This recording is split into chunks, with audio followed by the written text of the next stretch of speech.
Buenas noches amigos de Armas e Historia, a este nuevo video que es la continuación de este video que les habíamos traído la semana pasada de el fusil mosquete Tower, conocido como Tower en estos pagos, pero bautizado Brown Bess desde su origen. En este segundo video vamos a verlo a nuestro amigo Eduardo Atomic, que nos va a contar un poco sobre las características técnicas precisamente, método de disparo, cómo se utilizaba en combate, las características de la munición y el proceso de carga. Así que bueno, les mando un abrazo, sigan en sus casas, no se pierdan este video, cualquier comentario lo pueden dejar en los comentarios de acá abajo y lo trataremos de responder a la brevedad. Les mandamos un abrazo y comienza el video de esta manera. Bien, continuando con la segunda parte de nuestro video, en esta ocasión vamos a estar hablando de las características del arma, ¿sí? Este fusil, bueno, recuerden que es un fusil a pólvora negra, ¿sí? Nunca tiene que ser cargado este tipo de arma con pólvora sin humo, con pólvora moderna, tiene que ser sí o sí pólvora negra. Bien, este mosquete es un mosquete de fabricaciones militares que se realizó en los años 70. Obviamente que estuvo sobredimensionado, ¿sí?, en el modelo original. En este caso lo que se puede notar es que en ese momento la fábrica producía armas y de muy buena calidad. De hecho, los materiales con el que está hecho esta réplica son muy buenos y muy robustos. Lo que podemos notar en este fusil, obviamente que este fusil fue reacondicionado en algunos aspectos, sobre todo en su madera, en la terminación del mismo. Se tuvo que modificar lo que es el muelle real, lo que le da fuerza a el martillo pedrero, que es el que sostiene el pedernal. Tenía mucha madera, prácticamente era muy pesado. Este fusil yo le saqué, entre lo que fue alivianar la madera, le saqué prácticamente 1 kilo de peso, ¿sí? El cañón es un cañón muy robusto, tiene una recámara muy robusta, muy seguro, es muy seguro. La verdad que los materiales son muy buenos. Y todo lo que ven de bronce es bronce, también se utilizaba el latón, pero esto es meramente bronce 100% puro. Este fusil tenía muchos defectos de fabricación, lo cual obviamente imposibilitó que el pedido que le habían realizado no se llevara a cabo. Y bueno, tuvimos la suerte de que haya quedado en nuestro país. El modelo es un modelo de caño liso, no es un rifle rayado, es un fusil de caño liso. Es de calibre 75, 19,05 milímetros, que dispara una bola de plomo puro esférica, ¿sí? El funcionamiento de esta arma es a encendido a chispa, ¿sí? El martillo pedrero tiene en su lugar su pedernal, que sin él no puede tener funcionamiento el arma. Es un arma de pedernal, es un arma de chispa. Esto lo que hace es, al golpear el pedernal, el friesen, el rastrillo, una vez que está montado de forma completa, el filo de la piedra golpea el rastrillo, generando unas chispas incandescentes que en su cazoleta tiene previamente ya una carga preestablecida de pólvora negra para dar comienzo a la ignición, ¿sí? Para iniciar el disparo de este tipo de arma tenía que tener una ignición externa para luego poder, mediante un orificio que se llama oído, hacer contacto con la recámara interna y se produce el disparo. Cabe recalcar que este fusil es un fusil monotiro, ¿sí?, de avancarga, del cual la carga principal con la munición y la pólvora se realizaban por adelante del cañón, ¿sí? No por la parte de atrás, ya que eso se llama retrocarga.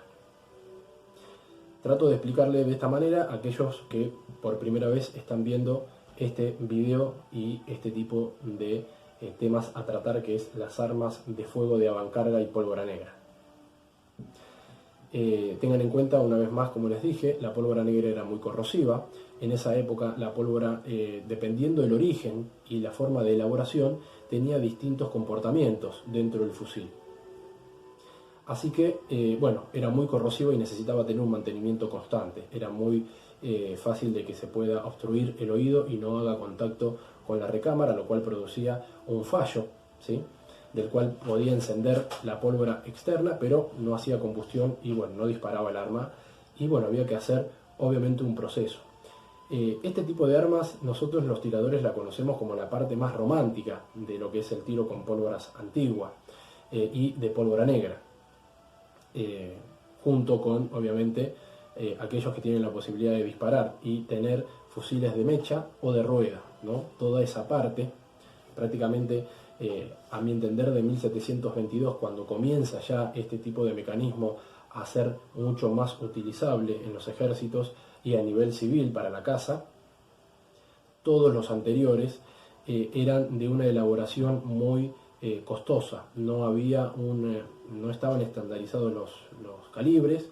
Generalmente aquellos que poseían armas de fuego, de rueda o de mecha, este tipo de mecanismo y de aquellos que lo fabricaban eran oriundos de Holanda, de Alemania, la parte de Austria, Prusia, y eran los cerrajeros. Eran aquellos que tenían un oficio para una determinada clientela, y cuando aparecieron las armas de fuego en toda su historia, cuando fueron encaminándose a lo que necesitaban, que era un mecanismo de ignición mucho más fiable, mucho más rápido, pasan de sostener la mecha encendida a empezar a elaborar distintos mecanismos para poder hacerlo de forma mecánica, por llamarlo de alguna manera. Estas personas estaban encargadas de realizar este tipo de trabajos, ya que la llave de chispa, en este caso, tiene un mecanismo interior donde, mediante un muelle real, ¿sí?, que le da fuerza a la nuez, que es parte del martillo, hace que una vez que nosotros lo tenemos montado, al apretar la cola del disparador, este se libera, produciendo las chispas y encendiendo la carga. Este fusil disparaba una munición de calibre 75-19 milímetros y tenía aproximadamente una velocidad a la salida de la boca de 220 metros por segundo. El alcance de este fusil en manos de un tirador experto, de un soldado entrenado, varía el tiempo, ¿sí? En este caso, quien estaba entrenado podía disparar 3 disparos en un minuto. El alcance mortal de un golpe con la munición 75 era mortal hasta los 1000 metros, ¿sí? Obviamente con un grado de inclinación de 60 grados del fusil, con una carga muy considerable, ya que había que empujar, había que mover esta carga. Aproximadamente 520 grains es el peso de la munición.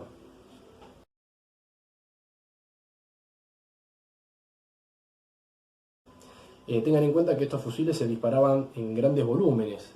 Los ejércitos, como habrán visto en algunas películas o en los libros, necesitaban una gran cadencia de fuego, ¿sí? Se disparaba la primera línea, la segunda, sobre todo porque también había fallas en los fusiles, sobre todo en ejércitos que andaban en distintos lugares en Europa, en la parte de lo que es los Alpes suizos, lo que es la parte de la India, lugares donde había mucha humedad, donde había nieve, y los ejércitos en campaña pasaban por todo ese tipo de cambios climáticos, donde el fusil era muy castigado. Este fusil prácticamente tenía un largo total de 1,45 m, sin contar obviamente ubicada la bayoneta. El proceso de carga del fusil Brown Bess era bastante rápido. Era un fusil donde la munición podía ser cargada por un cartucho militar preparado ya con su carga correspondiente de pólvora junto con la munición, y tenía otra forma de disparar, que era mediante un parche o calepino, como conocemos los tiradores de avancarga, que era un trozo de tela donde se envolvía la munición.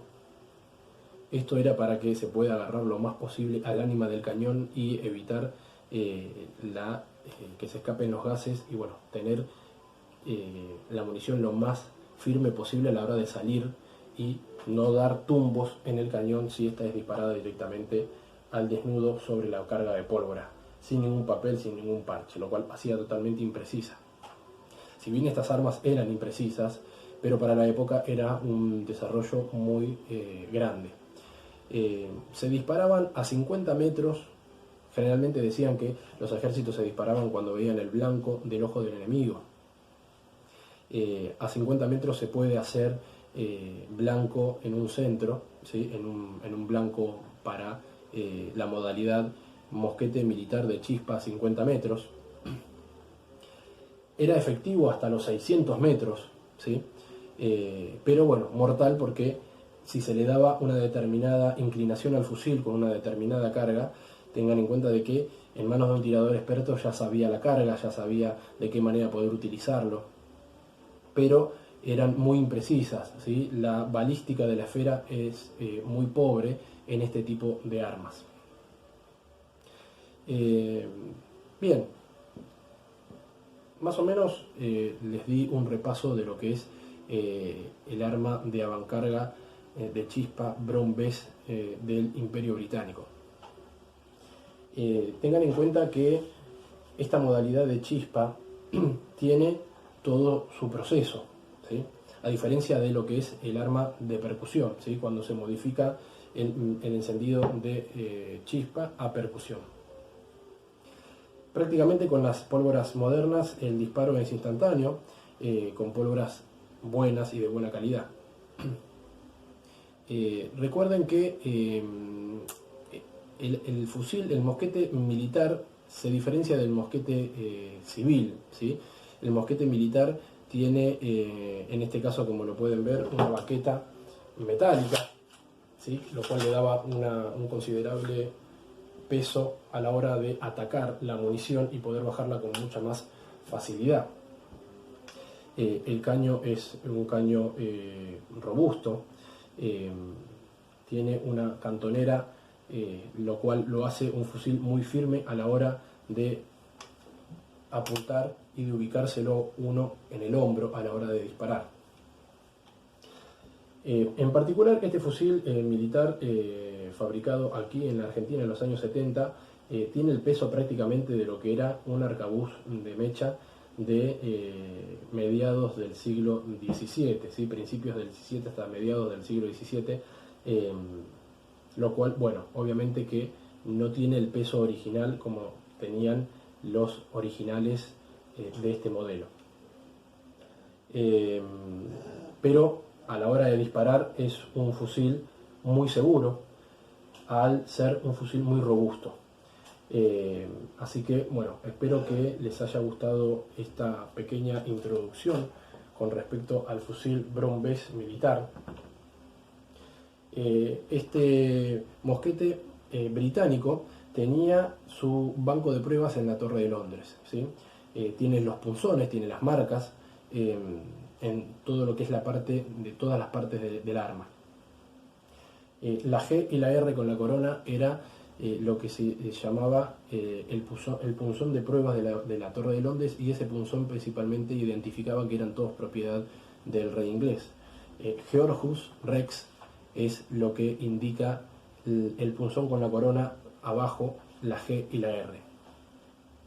Este mosquete Tower llamado aquí tiene la particularidad de que se le tuvieron que hacer varias modificaciones. Los caños en algunos casos estaban arrugados en el interior, estaban algunos doblados, y bueno, se tuvo que reacondicionar para que estos dinosaurios puedan volver a disparar. La verdad que es muy agradable poder disparar con este fusil. Luego vamos a charlar más adelante con respecto a otro tipo de armas de avancarga, como les había informado, tanto civiles como militares. Bien, continuando con otra sección de nuestro fusil del día de hoy, que es el Brown Bess modelo Indian Pattern del Imperio Británico. Lo que vamos a hablar en este caso es de la carga, de la forma de la carga. Ya habíamos visto que dispara una munición de 19,05 milímetros, calibre 75. Este podía ser disparado con el cartucho militar, ¿sí? El cartucho militar era un cartucho de papel con su carga de pólvora negra y con su munición en el interior del cartucho. El soldado en su cartuchera tenía varios de estos para ser utilizados en los combates. Bien, el proceso de carga de este fusil militar con el cartucho reglamentario se producía de la siguiente manera. Principalmente los ejércitos tenían, dependiendo de los ejércitos y sus orígenes, distintas maneras de cargar el fusil, con las distintas órdenes militares que los caracterizaban a cada uno de ellos. En este caso los británicos, al ser un ejército realmente regular, realmente muy disciplinado, se los entrenaba en lo que era la carga, los disparos, realizaban todos los soldados la prueba de puntería. Generalmente, como les había informado, este fusil a 50 metros es mortal, puede hacer blanco hasta 600 metros, ya luego de ahí la balística obviamente es muy débil, pero a 1000 metros la munición es mortal. Bien, principalmente el soldado lo que hacía era tomar el fusil con la mano izquierda, llevar su mano derecha al cartucho. Una vez que lo obtenía, lo abría, lo semiabría, ¿sí? Ya que estaba conformado de una manera del cual sea lo más maleable posible en el campo y en el momento de la acción. Llevaba su parte del cartucho en la boca, lo rompían, escupían la parte, dejaban a mitad de monte el martillo, ¿sí? Lo cual si yo toco no se produce porque está en el descanso, en el primer descanso, que es el seguro, se le podría llamar, ¿sí? Se vertía una cantidad de pólvora en la cazoleta, se cerraba el rastrillo. Una vez que esto se producía, se tenía que acostar el fusil, o se lo ponía de una manera, dependiendo cada uno de los entrenamientos, el fusil de una manera que podía verter el resto de la carga al cañón. Se vertía toda la carga y se introducía con la munición. Una vez que se procedía a esto, se sacaba la baqueta y se empujaba toda la carga hasta la recámara, hasta el interior del cañón. Tengan en cuenta que aquellos que están realizando los disparos con avancarga siempre asienten bien la punta de plomo a la carga de pólvora. Nunca dejen espacios, porque esos hacen pequeñas bolas de aire, espacios de aire, lo cual es muy lastima al arma y en algunos casos puede ser muy peligroso para el tirador y los que estén alrededor. Tengan en cuenta siempre eso. Para todas las armas de avancarga, a la hora de bajar la munición, la punta a la carga, tengan que asentarlo de forma segura y firme. Bien, realizado este procedimiento, el fusil ya estaba en condiciones de ser disparado. ¿Sí? Se daba la orden de preparen, el fusil ya estaba en condiciones para dispararse. Se disparaba, se generaban las chispas una vez que golpeaba el pedernal al rastrillo, se encendía la carga de la cazoleta, hacía contacto con el interior del cañón y se producía el disparo. Generalmente estos fusiles tenían varias fallas. Para la época eran muy fiables a comparación con los anteriores. Se han encontrado cañones donde han tenido 3 o 4 municiones con las cargas superpuestas, y otros tantos en el campo de batalla han tenido la mala suerte de estallar, ¿sí? Ya que eso sucedía entre la humadera que se generaba, que genera la pólvora negra, el ruido de cañones y demás, hacía casi ensordecedor el combate en ese momento. Y bueno, generalmente los soldados que recién comenzaban, entre el favor de la batalla, los nervios y demás, se podía disparar, se encendía la carga y si estaba tapado el oído no hacía contacto con la recámara, ya teniendo una carga. Procedía nuevamente a sacar el cartucho, volver a cargarlo y ya tenía 2 cargas. Apuntaba y podía pasar exactamente lo mismo, encendía o no y volvía a cargar. En algunos de esos casos se iban directamente o volvían sin disparar y con la suerte de no ser heridos de muerte, o en algunos casos sí hacía ignición la cazoleta y contacto con el oído y bueno, producía obviamente que un estallido de la recámara y bueno, se convertía en una granada de mano. Tengan en cuenta que aquellos que van a comenzar con el tiro de avancarga tienen que tener todos los elementos para poder realizar las cargas, ¿sí? Ya sean polvoreras, ya sean cuernos con pólvora, medidores para medir la cantidad y la carga de grains que llevan este tipo de armas. Bueno, obviamente los respectivos elementos de seguridad, anteojos, los cobertores para los oídos y obviamente para los ojos, los lentes. El tiro con avancarga es un tiro muy agradable, se diferencia mucho del tiro con armas modernas, con fusiles modernos, pero para aquellos que van a comenzar les recomiendo que disparen estas armas que hicieron historia y que todavía la siguen haciendo. Chao, nos vemos la próxima.